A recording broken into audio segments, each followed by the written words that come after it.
Hey, everybody, welcome to our regular Friday What's New and Coming Up with Lipedema. I'm Leslyn Keith, and I'm here with my friend and colleague, Siobhan Huggins, and we're thrilled to be here with you. Um, we feel kind of lonely unless everybody kind of puts something in that post. So we'd love to have you post.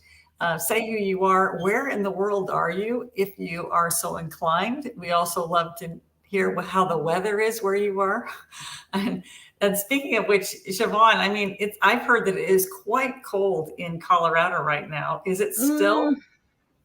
Yeah, it got a little bit cold. It's not so bad here in Boulder during the winter storm that came through because the mountains blocked a lot of the wind, I think.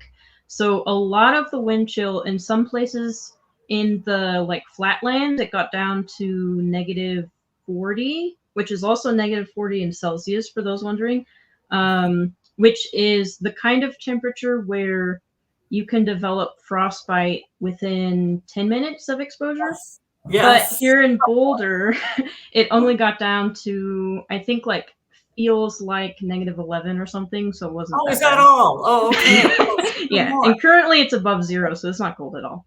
Oh my gosh.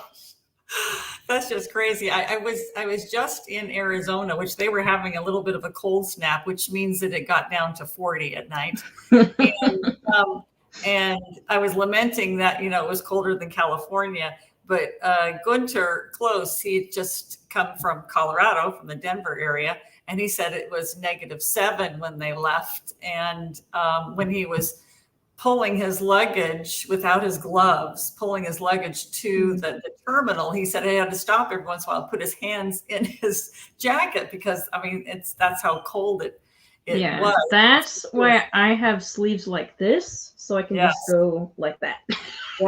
yes, very good, very good. Yes. But if anybody else has some fun weather stories, we love hearing what's like around the rest of the world. I mean, you could be somewhere where it's super hot right now, so we love to hear about that. Thank you for those of you who already posted.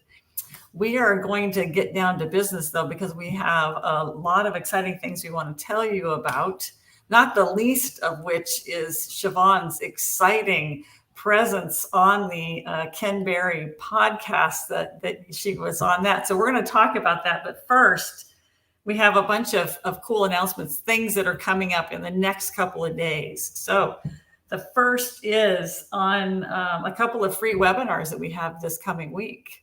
On Monday, we have 6 p.m. Eastern. We're going to have one about pain management, pain and lipedema. This is a big issue for people who have lipedema, and we've kind of promised that we are going to focus a lot on that this year. And so check this out, register. Remember, if you can't attend at that day and time, register and you will get the replay. Yeah, and just a heads up for people, we're not only going to be focusing on CBD for pain this year, we're going to be talking about a bunch of different options that are available because everybody's going to have to find what works best for them. Right. Some people may not have access to CBD, or maybe they're not comfortable using it. So we are going to talk about other options, but this one is all about CBD. So yeah, I like Gail, I was one of those people where it's like, oh, CBD is snake oil. But then I actually tried it, and I found that if I take it by mouth, it tends to help if I'm having swelling. So I found Oh, it really useful really? for that purpose. Yeah. So good for swelling as well as pain. That is so interesting, Siobhan. Yeah. I That's did just my get, N of one. So I don't yes, know if it does the same thing with anything else, but it's definitely something I've noticed. yeah. I recently got also from Brian, I got some of the salve, Mm-hmm. and I've been using it on just a weird, like it's the medial epicondylitis. Maybe it's a tendonitis, a tennis elbow, which I never play tennis, but who knows? So I've been rubbing it on my my elbow to see if it helps with that. So we'll see. Yeah, you'll have to report back. So another free webinar that we got coming up next week is on Wednesday. And this one is going to be also really cool. Dr. Perrin from the UK, he is an osteopath who has a special technique the Perrin technique that we think is also going to prove to be very fruitful for lymphatic disorders. And so he is going to be speaking at the on the webinar at 1 o'clock Eastern on Wednesday, January 24th. Again, register even if you can't be there, and you'll get the replay. I think it's going to be really good information, and it's also tell your CLT to come. Tell your CLT to register and watch the replay, because Dr. Perrin is coming to Boston in February to train CLTs and other healthcare professionals in the use of the Perrin technique, which I do believe is going to be very useful for our lymphatic patients. So check out that webinar on Wednesday. Yeah, and again, this is something not with the Perrin technique specifically yet. I'm going to be going to the workshop and then reporting back to my lymphatic therapist. She has kids, so she can't travel at that time, unfortunately. But we have been working on central lymphatics, and I don't have a diagnosed central lymphatic disorder, but I have noticed that I do seem to swell up in my torso. And it's causing a lot of similar symptoms to a very mild degree as to what Catherine had been experiencing. So we decided to experiment and just see if it did anything. And I noticed that with the storms recently coming through, I don't seem to be reacting as strongly to them. And I think that swelling up here is what was causing that, like the extreme fatigue, the brain fog, the low moods, the like almost a feeling of breathlessness. Like that has diminished a lot. So we're going to continue working on that. And I'm hoping that the upcoming webinar and then the upcoming workshop is something that we can learn from and then integrate in. So that's pretty exciting. Yes. Yeah, definitely. And the last announcement that I have is that of course, we're having our heart-to-heart event. It's going to focus on nutrition. That's keto and beyond. This is going to be in April, but we're already right now, we have the super early bird pricing, but it's only good until Tuesday, January 23rd. Siobhan and I are working on the speakers. We have just everybody we asked said yes. And like immediately said yes. It's like, oh my God, this is great. And we have some incredible people coming to speak for you, and we want you to be there to join us. So get that discount, that super early bird price. But it's only good until midnight on January 23rd, which is Tuesday. So sign up for that and then join us in April for our heart-to-heart event. Yeah, and if you're curious about what we're going to be talking about, it's going to be focused specifically on approaching nutrition and especially ketogenic nutrition, but you can apply what we're going to be talking about largely to whatever way of eating is going to work for you. Looking at it from this holistic approach, because it is so useful, and especially because food is so complicated. So we'll be talking about things like carb and sugar addiction, the impact of nutrition on psychological health, some practical tips, including low carb on a budget, which I think is going to be super cool. So we'll be bringing a lot. And of course, also talking about how nutrition can impact lipedema and lymphedema specifically, which is always good. So you have a bunch of information, and then you can think about, okay, what's one practical thing I can do to kind of implement this in my own way, which is fun. Yeah, there's been a lot of exciting research in nutrition, specifically on lipedema and a little bit also on lymphedema. But one of my most favorite studies was one that showed that just going low carb and not necessarily ketogenic had an effect, and a very good effect on lipedema symptoms. And so it doesn't. I would like to reassure people that if you are really hesitant to go all the way ketogenic, it seems too foreign to you and you're worried that it would be difficult, you don't have to go all the way there to have an effect. Of course, we have more of an effect if we really get the carbs as low as we can, but there still is a lot of wonderful benefit just to taking little steps. So come join us and explore what's going to work best for you. Absolutely. I am pretty excited that one of our speakers that actually Siobhan spoke to, and she agreed immediately to come, was Georgia Ede, who is, she has a book that's going to be coming out, but Georgia is, she was a Harvard psychiatrist, and specifically is using diet to help with mental illness and mental health issues. Her wonderful website is Diagnosis Diet. And she has just wonderful information. She's a wonderful speaker, very compassionate woman. And we both pre-ordered her book. We can't wait for it to come out. And we are just over the moon that she's going to be speaking at our event. That's really exciting. Yeah, and by the way, just to promo for Georgia, because I like her a lot and I like her work.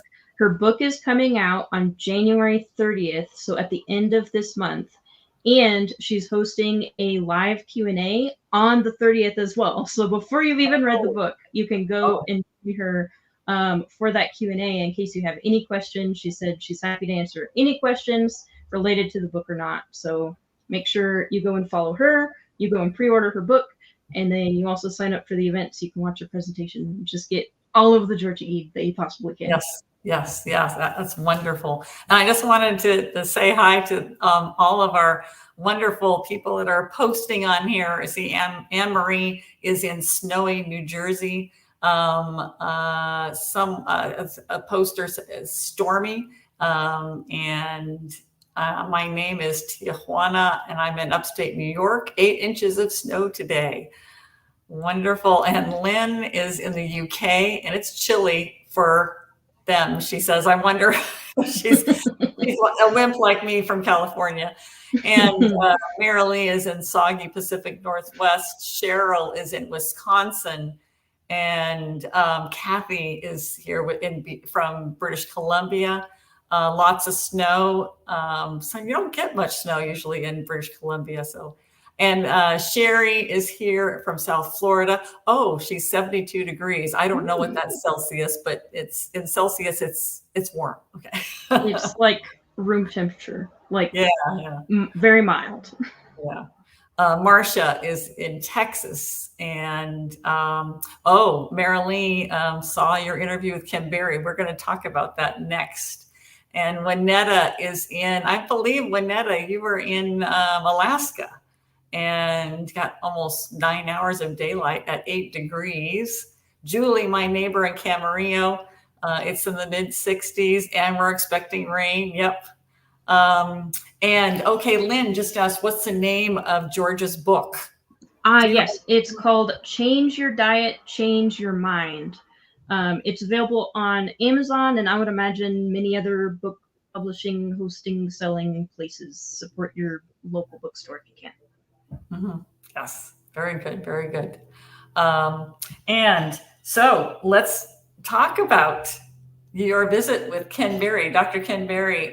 What's the name of his, is it just a YouTube channel or what is it? Yeah, his YouTube channel is just Ken Berry MD, I think, because he does have an MD. He's a doctor. Lots of people call him Dr. Berry. I call him Ken. And you were just recently on, and was it live? As you were talking with him, it immediately streamed live, or did he record? Yes. Yeah, it was live. I had to think about that one. But yeah, I do remember commenting on some of the comments that were coming in. Yes. And it was a good time. We talked for a while. And we talked about ketogenic diets for lipedema, my own journey with lipedema, me recently stepping away from carnivore and then probably going back to carnivore in the coming weeks because I'm getting tired of plants at this point. Yes. And yeah, we had some really good discussion, including some of the signs and symptoms of lipedema and just in general talking about it and raising awareness. And man, if you look at the comments on that video, last time I checked, it was around 1,000 comments. Probably like a third of them are from me because I kept going in and replying to people. But I would say about 80% or more of those comments that were from other people were people saying either they had lipedema, they were glad it was being talked about, but a big portion of that was actually people saying, you're describing what I've been dealing with. I need to go look into this more. What are the resources? How do I get more information? How do I find a doctor to talk to, etc.? So there were a ton of people in those comments recognizing themselves in the pictures that we were showing and what we were talking about and just all the stuff. And that was really incredible to me because it was just so many people. Yes. Yeah, and I have to say that, you know, with all of the low carb conferences and things like that that you and I have been to, or just, you know, hooking up with various low carb people, they are very accepting and very interested. And I'm so happy to have the support of that community, just to get the word out about lipedema, but also to help us figure out, you know, what might be most useful to people who have lipedema. And so I would have to say that the low carb keto community is more accepting of people with lipedema than the lymphology world is accepting of keto. So yeah, I kind of feel like we're in a similar position as Peter Ballerstedt, where the keto world is very accepting of regenerative agriculture and ruminants helping supply nutrition and all this stuff. And then if you look at the other side, there's a lot of hesitancy in the agricultural and ruminant raising world talking about keto. So it's another one of those things where we really want to help bridge that gap. And for one, make sure people are aware of lipedema and the lymphatic system and why it's important, but then also make people in the lymphology world aware that ketogenic diets may be a really useful tool. And then in terms of the doctors too, I think part of what happens is they end up utilizing low carb and other holistic practices in their clinics, and then they get like drunk off of their patients getting better. And so they hear about something like lipedema and how there's stuff that they can do to help, and they're like, oh, tell me everything. I want to help my patients. I love when that happens. It's like, okay, great. Yep. Yeah, that's exciting. And so we're really grateful to someone like Dr. Barry, or Ken, as you call him, is supportive of us and willing to have you on to help get the word out. That was such a wonderful thing. And I have to say that we keep hearing from people, including people posting here, that saw that talk and thought it was so wonderful. So if you haven't already, be sure and go over to Ken Berry MD on YouTube and check that out. Yeah, and in the comments here, we have a Facebook user, so we don't know your name. Let us know if you're comfortable with it. But they said that their wonderful physical therapist and MLD specialist told them to get lymph flow ointment and drops and a device from Apothecary. Are you familiar with that, Leslyn? I am not. I have seen several like essential oils and lotions, stuff like that they say that they facilitate lymph flow. My only concern is that a lot of them use lavender, that they say is good for lymphatic flow, but lavender is also full of exogenous estrogens. And for some people, it may not be beneficial to be exposing yourself to a lot of exogenous estrogen. So just be very careful what is in the product, you know, see what it's made up of and make sure that that's okay with you. Even though it's over the counter, doesn't mean that it's safe for everybody. So check that out. This one person is saying that it seems, she's saying it seems to help her. She's just going to try it, or they are just going to try it. I don't know who this is, a male or female. Yeah, so it seems like they are trying it, and then it looks like they said they also find CBD drops to lessen inflammation if they take it by mouth. So now it's an N of 2. Yes, we're up to 2 at this point. Yes. And they also have chronic fatigue syndrome, it looks like. So one thing worth mentioning is that in terms of the Perrin technique, I believe one of the things that is looked at is chronic fatigue syndrome Yes. So that webinar may be of interest, and then maybe Yep. also sending it to your MLD specialist to see if maybe it's something that they'd be interested in.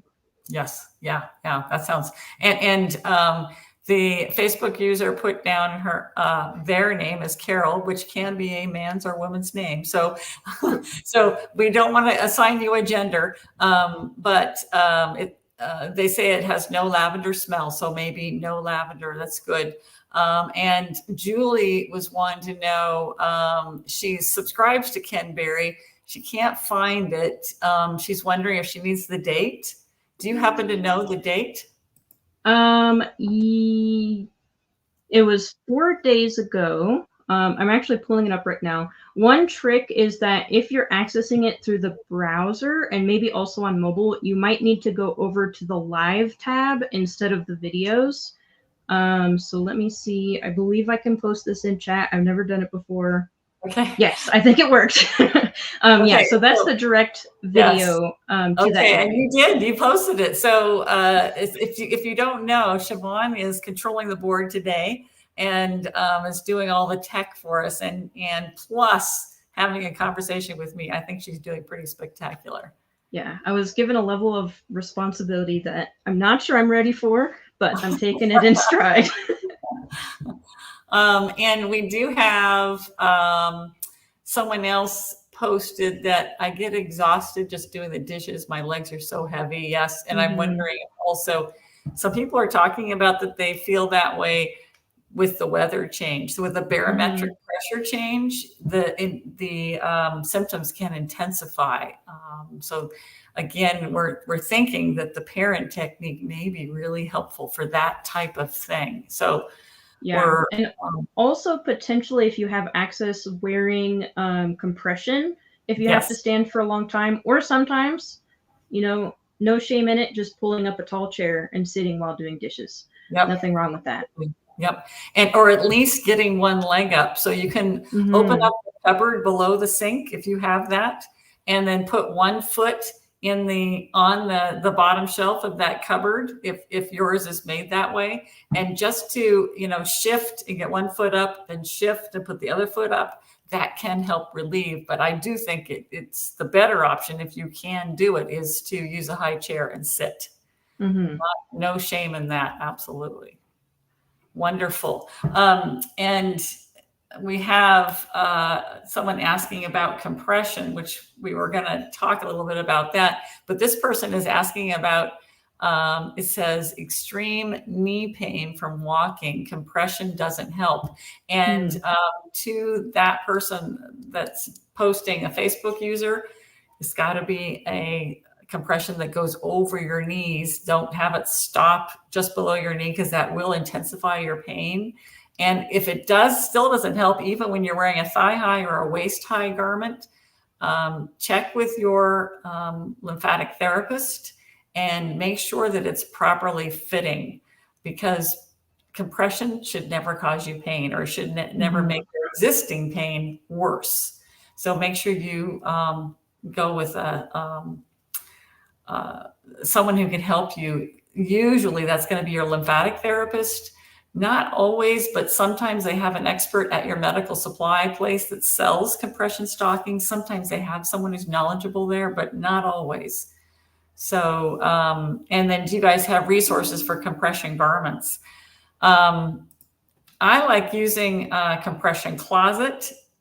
That's compressioncloset.com, I believe, and also compressionguru.com are two online sources. But to help you figure out what is going to be the best thing for you, you really need that interface with your lymphatic specialist to help you put that on. Thanks for posting the link there, Siobhan. You're quite skilled.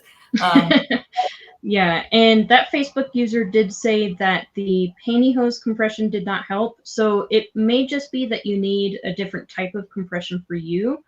Another thing, in terms of joint pain, I did find that nutrition was really important for me. CBD is potentially also an option depending on where you're at. certain things with a physical therapist or a lymphatic therapist may help. Trying to build the muscle around that joint to take some of the pressure off is sometimes recommended. But yeah, using a pump. Yeah, using a pump as well can help with the pain also. And we're going to be exploring a lot of these pain management measures, as Siobhan was saying, throughout the year, because this is pretty important. But and there's a lot of different facets to it as well. Yeah, I highly recommend to hook up with a lymphatic therapist. We have through Lipedema Simplified, if you don't have a lymphatic therapist in your area, through Lipedema Simplified, you can hook up with Ada McKenzie, who is a certified lymphatic therapist, and you can talk with her online. This, of course, would not be covered by insurance, but sometimes a one-time consult where she can give you resources and things to pursue that it can be of help just to meet with Ada. So consider doing that also. Okay, and then Carol says, I'm a she. Okay. Okay, and I've used different brands, compression pumps, not helping, got 2 at home for veins and lymphatic. Yeah. And so it's always wonderful if your lymphatic therapist has a couple of variety of different pumps in their clinic, and you can try them out before going, buying one or going through your insurance and getting one, because not every pump is created equal, and not every pump is going to work for you. And so I'm sorry that you've already tried 2 and they really haven't helped. That is discouraging, but there's still a lot of things out there that we can do to manage pain. And again, we're going to be exploring those throughout this year. Check out, if you aren't already using CBD products, come and find out more about it at the webinar on Monday. Yeah. And with that, we're going to finish up today. It's certainly been wonderful hanging out with you all. And we are going to be here again next Friday. So be sure and join us again for our regular What's New and Coming Up with Lipedema.